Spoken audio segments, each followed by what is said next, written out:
Venkateshayya additional EO గారు. నమో.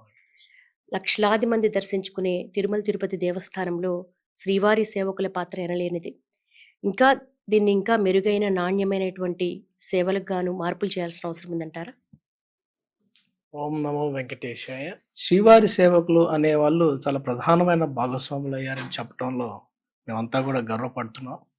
ఇది ఎప్పుడో 2002 టైంలో ఇప్పటి ముఖ్యమంత్రి గారు తీసుకున్న ఇనిషియేటివ్స్ ఆధారంగా చిన్నగా స్టార్ట్ అయిన శ్రీవారి సేవకులు ఈరోజు దాదాపు ఎవ్రీ డే 2500 మంది సర్వీస్ ఇస్తూ ఉంటారు. ఒకసారి వచ్చిన తర్వాత సేవకి 1 వీక్ దాకా సేవ వాళ్ళు ఇవ్వటం జరుగుతుంది. లాస్ట్ రోజు వాళ్ళకి దర్శనం చేపించుకొని లడ్డు ఇచ్చి వాళ్ళు మళ్ళీ వాళ్ళ ప్రదేశాన్ని పంపించడం జరుగుతుంది. అలానే మా డేటా బేస్ చూస్తే దాదాపు 17 లక్షల మంది డేటా ఉందని చెప్పొచ్చు. రెగ్యులర్ ఎంప్లాయీ చాలా వరకు రిటైర్ అయ్యి తగ్గిపోయి రిక్రూట్మెంట్ చాలా వరకు తగ్గిపోయిన తర్వాత శ్రీవారి సేవకుల మీదే ఎక్కువగా డిపెండ్ కావాల్సి వస్తుంది. ఎక్కడ చూసినా కానీ మీరు చూస్తే వాళ్ళ యూనిక్ ఐడెంటిటీ మీరు చూడొచ్చు. వాళ్ళ సర్వీసెస్ కూడా చాలా క్వాలిటీ సర్వీసెస్ ఇవ్వటం జరుగుతుంది. వాళ్ళందరూ కూడా వచ్చిన తర్వాత వాళ్ళకి ప్రాపర్ బ్రీఫింగ్ ఇచ్చి సత్సంగ్లో వాళ్ళకి ఉత్సాహం చేసి ఇక్కడున్న సేవా కార్యక్రమాల గురించి తెలియజేసి వాళ్ళ యొక్క డ్యూటీస్ అలకేట్ చేయటం జరుగుతుంది.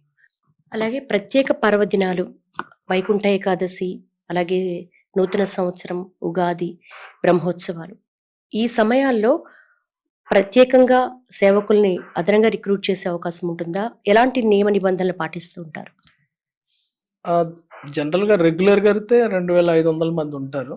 సో ప్రత్యేక పర్వదినాల్లో దాదాపు 3500 మందిని తీసుకోవడం జరుగుతుంది. Annual festivals like Vaikuntha Ekadashi ఇప్పుడు ఒకసారి అలాట్ చేసిన తర్వాత ఆ పర్టికులర్ విభాగానికి వాళ్ళని అటాచ్ చేయడం జరుగుతుంది. సో ఖచ్చితంగా వాళ్ళకి అకామిడేషన్ కానీ అలానే వాళ్ళకి కావాల్సిన అన్నప్రసాదాలు కానీ ఎప్పటికప్పుడే సర్వ్ చేయడానికి వాళ్ళకి సపరేట్ కాటేజెస్ కూడా ఉండడం జరుగుతుంది. సపరేట్ అకామిడేషన్ కూడా ఉండడం జరుగుతుంది.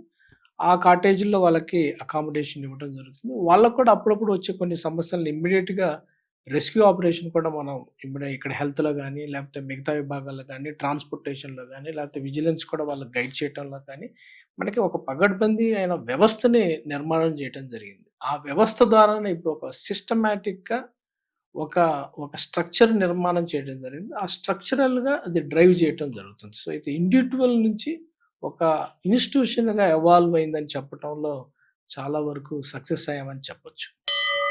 వైకుంఠ ఏకాదశి, ద్వాదశి, ఉగాది వంటి సమయాల్లో టీటీడీ విజిలెన్స్ విభాగాల అధికారులు, సిబ్బందితో పాటు శ్రీవారి సేవకులది కీలక పాత్ర.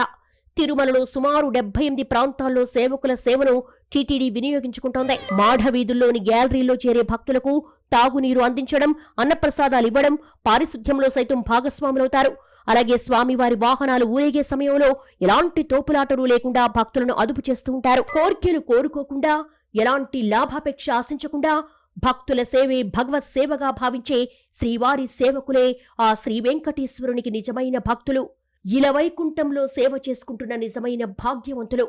ఏడుకొండలవాడ వెంకటరమణ గోవింద గోవింద. శ్రీవారి భక్తులకు సేవ చేయడమే సాక్షాత్తు ఆ శ్రీనివాస పద్మావతి దేవికి సేవ చేసినట్టుగా భావించేటువంటి మరి శ్రీవారి సేవకుల 25 ఏళ్ల ప్రస్థానంపై ఇది ఇవాల్టి ప్రత్యేక కథనం. నమస్కారం.